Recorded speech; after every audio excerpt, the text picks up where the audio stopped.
Soy David Esteban Pineda. Bienvenidos a este podcast para investigar, innovar e inspirar del Instituto para la Investigación Educativa y el Desarrollo Pedagógico, IDEP. Para quienes no nos conocen, el IDEP es una de las 3 entidades que componen el sector educación de Bogotá, Colombia, y un cerebro que permanentemente está reflexionando, analizando e investigando la educación en la ciudad. En este nuevo episodio hablaremos con el profesor Javier Sáenz Obregón. Él es docente de la Universidad Nacional de Colombia, doctor en Historia y Filosofía de la Educación de la University of London, magíster en Educación de la Boston University, con pregrado en Psicología de McGill University y experto en Pedagogía. Sin más preámbulos, aquí empieza este programa. Para comenzar, tenemos que recordar que el pasado 15 de mayo, Día del Maestro, el IDEP de la mano del director Alexander Rubio Álvarez lanzó el Seminario Internacional de Investigación e Innovación en Educación. Es un certamen que ya lleva 2 encuentros y que mes a mes durante todo el 2020 reunirá a maestras y maestros destacados en Colombia y el mundo para compartir sus miradas sobre la educación del siglo XXI y sus desafíos. Hoy queremos ampliar esa conversación con Javier Sáenz, quien tiene una amplia experiencia en el tema de prácticas pedagógicas dentro y fuera de las instituciones escolares y más específicamente en algo que se denomina las prácticas de sí. Profesor Javier, para nosotros es un gusto saludarlo y le agradecemos por haber aceptado esta invitación a ser parte de este primer programa del IDEP. Pero antes de entrar a hablar de las prácticas de sí, quisiera preguntarle, ¿qué podemos decir, profesor, de la educación en estos cerca de 4 meses de pandemia en Colombia y en especial del impacto que ha tenido en el sistema educativo oficial? David, esa es una pregunta compleja porque no tenemos estudios, entonces lo que voy a plantear es más o menos anecdótico. Quizás lo que ha sido más visible es que el encierro ha hecho mucho más visible las desigualdades. Y me refiero no solamente al acceso a Internet y computadores, sino en términos de los espacios con que cuentan los alumnos en sus casas para estudiar. Bernstein hace varias décadas ya había señalado la enorme diferencia en los espacios de los alumnos y las familias de sectores más populares en relación con la clase media. Y también diferencias en el apoyo que se puede recibir de los padres según sus niveles educativos. Ya más especulativo, más imaginativo, en parte a partir de la experiencia de los profesores del Departamento de Sociología de la Nacional, que considero que tiene muchos elementos en común con los profesores de básica y media en esta situación. Creo que el encierro ha impactado afectivamente tanto a los profesores como a los estudiantes como a los maestros. Por la incertidumbre económica, por la difícil convivencia del encierro, si esa idea de que la familia es un escenario ideal, pues sabemos que es absolutamente falsa. Por la falta que le hacen a los estudiantes sus parches, sus compañeros, y hay que decirlo, los maestros con hijos más pequeños en edad escolar tienen un intenso trabajo adicional de apoyarlos en sus aprendizajes y actividades. Por otra parte, el encierro ha visibilizado más las desigualdades, pero también ha visibilizado por su ausencia la importancia del espacio escolar y de la relación cara a cara entre estudiantes y de estos con los maestros. Ha visibilizado el efecto equitativo del entorno escolar, del espacio escolar, así como la importancia de la performatividad en el aula, de la gestualidad, tanto de maestros como de estudiantes, y del trabajo colaborativo para todos los estudiantes, pero especialmente los de los sectores populares, por la mayor intensidad entre ellos de prácticas colectivas. Por último, me imagino que el desafío de la distancia ha llevado a que las maestras hayan creado nuevas formas de llegarle a los estudiantes y estas nuevas formas de indagar y de descubrir.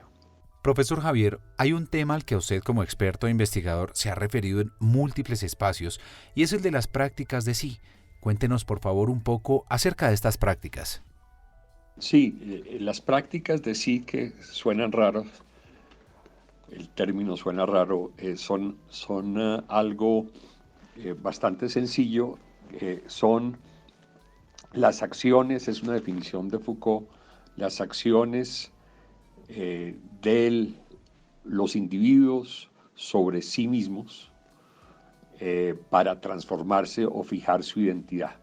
Entonces, Foucault abrió un campo de indagación que no estaba muy visible en las ciencias humanas y sociales, y es que además de que nos relacionamos con el mundo y con los demás, nos relacionamos con nosotros mismos, ya sea de forma consciente o inconsciente.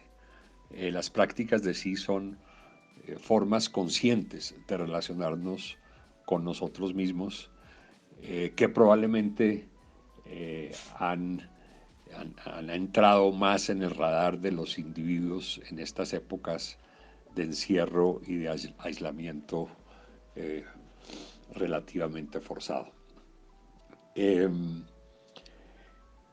Son claves para entender cómo se ha configurado el sujeto moderno y son claves también para entender cómo se configuró la escuela. La escuela, cuando se creó en algún momento en el siglo XVI, algunos dicen siglo XV, dentro de las prácticas que retomó, porque la escuela en buena medida retomó prácticas que ya existían en otros escenarios, retomó las prácticas de sí y las volvió obligatorias para los estudiantes, por lo menos en los tratados pedagógicos. El primer tratado pedagógico de Vives de 1531 tiene un componente fuerte de prácticas de sí. Entonces, digamos que hasta algún momento en el siglo XIX, las prácticas de sí hacían parte de la cotidianidad escolar, siguieron haciéndolo después en instituciones católicas, pero no en las públicas, y eran consideradas definitivas, necesarias, obligatorias, si se quiere, tanto para llegar a la verdad, para llegar al conocimiento verdadero, como para convertirse en un sujeto moral. ¿Sí? Entonces la idea que es, digamos, post-ilustración, de que uno puede acceder al conocimiento verdadero o convertirse en un sujeto moral sin actuar sobre sí mismo, no existía antes. Es una idea bastante extraña que implica considerar que es el arreglo de instituciones, de métodos, de normas, lo que lo lleva a uno a la verdad, la libertad, la felicidad. Javier, ahora que nos menciona estas prácticas, para muchos quizás desconocidas, ¿cómo ha visto su desarrollo en la educación formal y en la política educativa de Bogotá? Sí, David, como le decía, las prácticas de sí en la modernidad entraron, diría yo, de la manera más intensa, fue a través de la escuela. Y después de un periodo de relativo debilitamiento social y en la misma escuela, empezaron a resurgir en la escuela, yo diría que en la escuela pública, yo diría que más o menos a partir de los años 80, con dentro de ese conjunto de competencias que empiezan a enfatizar las agencias multilaterales, eh, llamadas competencias blandas.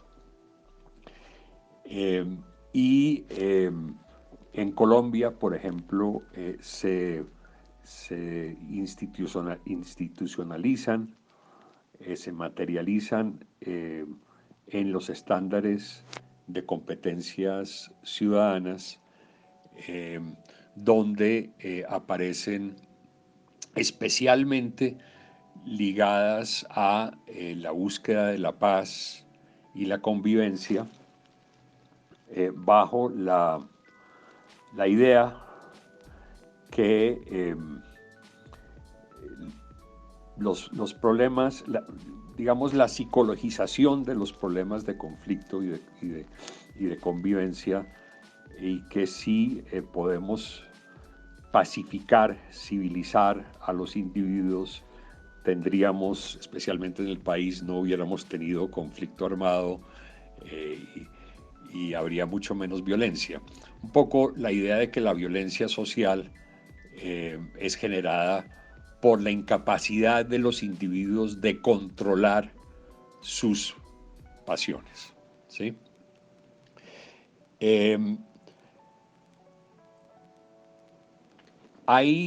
Digamos, hay una discusión que me parece que hay que dar, y es si la escuela es el mejor lugar para formar las emociones y para desarrollar el autocontrol y el autogobierno por parte de los estudiantes, ¿sí? Por un lado, si es el más efectivo, al ser un escenario, como todos sabemos, artificial, en buena medida alejado de la vida, si es ese el lugar para formar para la vida, que es uno de los propósitos de estas competencias blandas. Yo no tengo una posición demasiado dogmática al respecto. Creo que es un asunto complejo. En una época pensé que sí era el lugar, y hoy en día lo dudo un tanto. Pero bueno, lo importante me parece es como señalar algunos problemas que puede tener esa formación de las emociones y del autocontrol emocional por parte de los estudiantes. Solo voy a mencionar dos. Uno, que no puede ser una formación de las emociones separada del resto de la experiencia, ¿no? No es educar para las emociones como un tema específico, sino jugar, regular, a veces intensificar las emociones dentro de las experiencias más amplias de las cuales hacen parte. Y el segundo tema es que me parece muy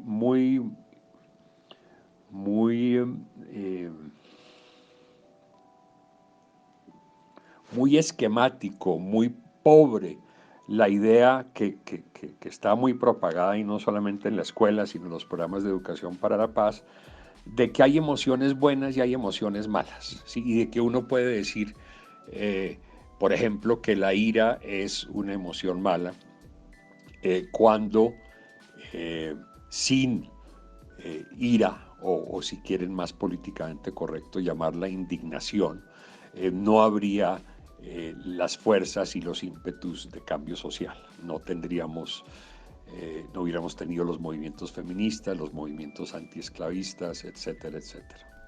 Profesor Javier, ¿qué implicaciones tienen estas prácticas en el caso de que quisiéramos aterrizarlas a la labor docente, pero también a la realidad de los estudiantes, de niños, niñas y jóvenes, así como de sus familias? Sí, precisamente considero que las prácticas de sí pueden tener más sentido para la práctica de los maestros que para la misma práctica de los estudiantes. En un programa que desarrollamos a partir del IDEP bajo la dirección de Ruth Amanda Cortés, el programa WACE, precisamente esa era la hipótesis, que dentro de la formación de docentes faltaba no tanto una formación para el bienestar y el desarrollo humano en general, que era lo que existía, sino una formación, más que una formación, porque eso suena obligatorio, una invitación a los docentes a la autorreflexión, ¿sí?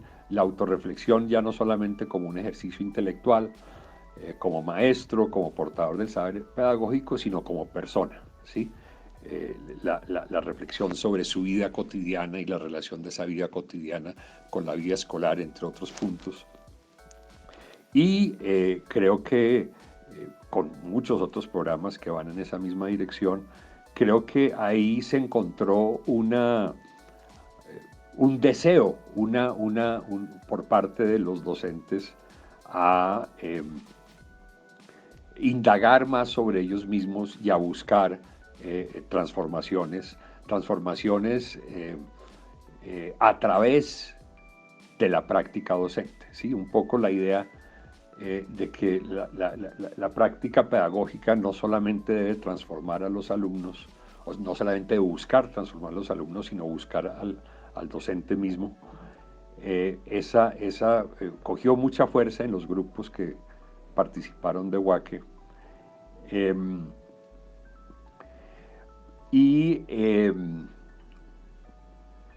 Me parece que en términos de los estudiantes, hay que, como en todos los otros, los demás aspectos de la práctica pedagógica o escolar, hay que desinfantilizar el trato con los estudiantes, ¿sí?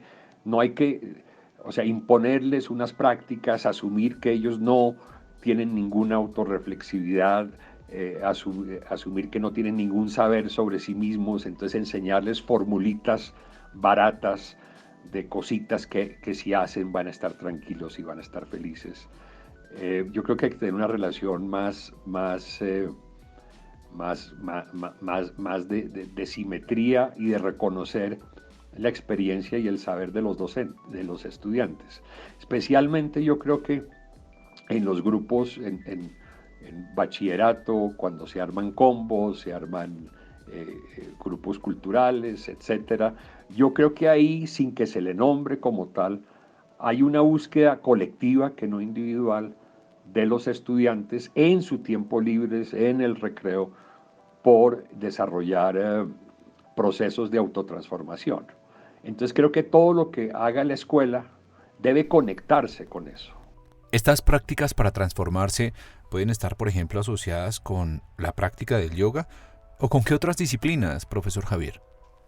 Sí, el yoga, pero muchas otras prácticas. Hay un auge desde los 60s de prácticas de la psicología humanística, prácticas apropiadas del budismo, del yoga, prácticas de autosuperación, prácticas de desarrollo humano, que pasan por acciones sobre sí mismos para transformarse. Pero dentro de un mercado tan amplio, y que es mercado, ¿sí? Porque es especialmente la autoayuda y todo eso, es un mercado, es un negocio. Hay que saber discernir, ¿no? Y como en Occidente moderno y las sociedades occidentalizadas perdimos un poco, o en buena medida perdimos la tradición de prácticas de sí. Hay mucha ingenuidad, ¿no? Entonces hay que discernir muy bien, porque, digamos, hay prácticas de sí que ofrece el mercado que son perniciosas, que son mágicas, que ofrecen grandes ganancias personales a partir de juegos banales como solo pensar en lo bueno y en lo positivo y que eso va a traer lo positivo. Y hay tradiciones más serias. El yoga es una de ellas. Ahora, el yoga es una cosa muy compleja. El yoga es uno de los 6 sistemas filosóficos de la India. Y habría que pensar qué del yoga puede ser interesante dentro de los procesos de formación en las escuelas, ¿sí? Y de todas maneras debe ser algo voluntario, ¿sí? Yo pensaría, sin ser experto en el yoga, en niños o jóvenes, pero yo diría que los ejercicios de concentración pueden ser muy potentes en esta época donde la concentración es un problema con tantos estímulos que hay. Los ejercicios físicos, las asanas y los ejercicios de respiración para equilibrar las fuerzas psíquicas también pueden ser interesantes. Bueno, profesor Javier, pues muy interesante este tema de las prácticas de sí. Y ahora para cambiar un poco el tema, quisiera preguntarle, ¿hacia dónde cree que debe ir la educación del siglo XXI? ¿Qué enfoque cree que debe tener esta educación, profesor Javier? Otra pregunta sencilla. Bueno, muy esquemáticamente, creo que primero retomaría el planteamiento del profesor Alejandro Álvarez en la misión de Educadores y Sabiduría Ciudadana, eh, en el sentido de que la educación debe llegar a ser totalmente pública, como lo es en Finlandia, donde residiría ese carácter en Finlandia. Allí residiría, a mi juicio, el factor más importante de su destacada calidad, ¿sí? En segundo lugar, creo que las diversas formas de educación, escolares y extraescolares, deben ser conectadas y deben estar en diálogo entre sí. La escuela debe conocer y conectarse con la pluralidad de prácticas formativas por fuera de ella. En este sentido, creo que hay que hacer un análisis estratégico de en qué es necesario formar y no se está logrando por fuera de la escuela. Y a eso es a lo que le debe apuntar la escuela. Y no como en la actualidad, que hay una tendencia errónea, evidentemente, un pánico moral que considera que nada de lo que se aprende por fuera de la escuela y la universidad vale la pena. Y que por lo tanto eso implica que la escuela lo debe hacer virtualmente todo y hay que fijarle límites muy claros a la escuela. ¿Sí? La escuela debe ser y es ante todo una institución de saber. Si se nos olvida eso, no vamos a poder lograr la equidad y la inclusión. Creo que en el mediano plazo, la educación en general y la escolar en particular debe y fuera de la escuela va a ser codirigida o autodirigida por los niños y jóvenes. ¿Sí? Estamos, como decía Margaret Mead en los años 60, estamos en una sociedad prefigurativa en que por los grandes cambios no es mucho que los niños y jóvenes necesiten aprender de los adultos para vivir en ese nuevo mundo. Entonces va a haber mucho más y debe haber mucho más en la escuela, mucha más formación entre pares y autoformación por parte de los estudiantes. Por último, yo diría que debe ser una educación que genere y que tenga como escenario una interculturalidad radical, que no el multiculturalismo, es decir, un diálogo entre culturas y no simplemente un amontonamiento sin sentido de elementos estratégicos folclóricos de las culturas. Sí, una interculturalidad que genere el máximo posible de experiencia compartida y no solo saber, como que es la definición de John Dewey, el gran pedagogo de la democracia. Sí, experiencia compartida entre géneros, entre clases sociales, entre etnias, entre generaciones. Profesor Javier, pues de verdad qué interesante conversación la que usted nos ha regalado hoy, y por último pues quisiera hacerle una pregunta más para cerrar nuestro programa, y es ¿qué papel cree usted que podría jugar el IDEB en esta educación del futuro? Tengamos en cuenta que una de las apuestas para los próximos 4 años que ha planteado nuestro director Alexander Rubio es la de inspirar a miles de maestras y maestros a fortalecer sus prácticas pedagógicas y, ¿por qué no?, a través de la investigación y la innovación. Bueno, en esta mirada hacia el futuro, creo que el IDEP puede jugar un papel central en las transformaciones por su lugar de articulación estratégica entre los saberes de los maestros a nivel distrital, a nivel nacional, a nivel internacional. En ese sentido se tiene que abrir a un saber cosmopolita, los de la academia y los del gobierno distrital. ¿Sí? ¿Cuál sería el papel? Pues no voy a repetir lo que ya conozco del plan de inversiones, pero entonces señalaría 2 elementos claves que tienen que ver con la temporalidad del saber y la práctica pedagógica, ¿sí? Entonces el IDEP como institución de saber, que es, y en eso hay que reconocer su papel singular, puede tener un papel clave en la construcción de la memoria educativa y pedagógica de la ciudad. ¿Sí? Memoria que, como sabemos, se descontinúa, se interrumpe entre el paso de un gobierno a otro. Hay que celebrar la actitud de este gobierno, de la Secretaría de Educación, de retomar las cosas que funcionaban del pasado, pero eso no es usual. Entonces, primero, la memoria, pero segundo, hacer prospectiva, mirar, poder